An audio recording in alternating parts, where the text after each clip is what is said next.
It's almost like waking up out of a dead sleep, jump up and turn the light on and run and kind of expect anything to happen. You say you see a lot of bodies coming into the coroner's office. For everybody that comes in, we probably put 3 more into the hospital. We get to see the darker side of it, because when you go like to a drug overdose, you never know what's going to happen. You can go there and you can have somebody in full-blown cardiac arrest, respiratory failure. Determining if the patient is conscious or unconscious, we can administer activated charcoal, and if their heart does stop, then we start full-blown CPR. A lot of people call it the adrenaline junkies or whatnot, but when you see a small child laying at the foot of the stairs with its legs broken and it's screaming and crying and mommy's completely frantic, that's not an adrenaline junkie. That's just being able to take a bad situation and make the best out of it and hope later on in life that you see this kid win a basketball tournament and you know you're the reason for that. My name is Jerome Baker. I've been a Kentucky EMT for the past 4 years. Each day when we get up, we put on the uniform, we walk out, it's untelling what we'll see.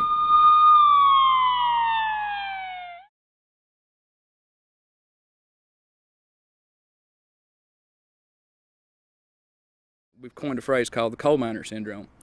A lot of the guys that we went to school with or know, they're friends of friends or relatives of friends, will go get a job somewhere, a high-paying job, making $25 an hour, and Oxycontin, they claim they'll inhale it through their nose and say that it keeps them up all the time and they can work long hours and all this, and you'll have them driving a piece of junk truck, living in a rat hole apartment, just a hole in the wall, making $80,000 a year, and they're using it all to buy prescription drugs. Like I said, me myself, I don't see how they're staying alive. I do know of one lady that we had to respond for a chest pain, and on the way to the hospital, she talked with me and said that she could get only a third of her medication.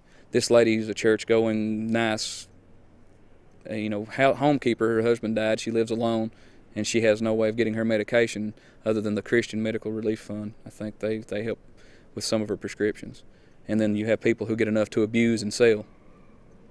So you do have a community that needs the help, but they're also abusing the help that is available.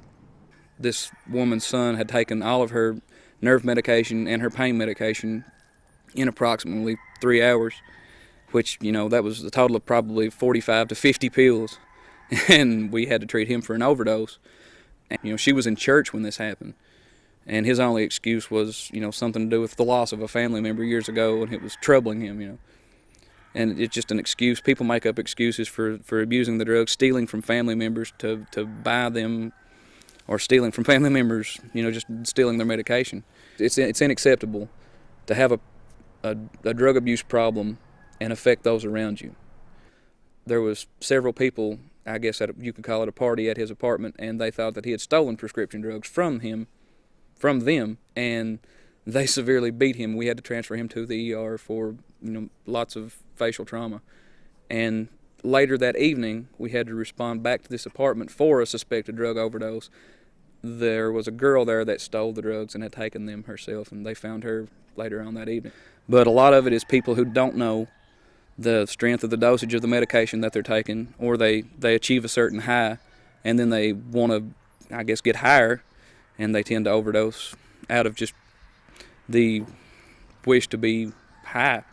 We had one case where a young man, he was approximately 17 years old, had drank I think a fifth of Jack Daniels and taken 17 or 18 different types, or not different types, but 17 or 18 pills of different type. And he was combative, couldn't stand, couldn't walk. He actually lost control of his bladder and didn't want to take the medication that we would give him, which is just activated charcoal, to stop the rest of the medication that he had taken from entering his bloodstream. And after a brief description of what we were going to do, which would be to put a tube down his throat so we could assist with his breathing when he did cease to breathe and start CPR, he volunteered readily to take the medication. And when we got him to ER, he was fine. And after about 6 or 7 days, they released him from the psych unit. And as far as I know, he's never done it again. I've never had to respond to that residence again for that. I think it's the people's responsibility. If you have a drug problem, then it's your problem. And if you steal from someone or you hurt someone, then it becomes not your problem. It becomes the problem of the community or the law enforcement, and you should be punished directly and accordingly.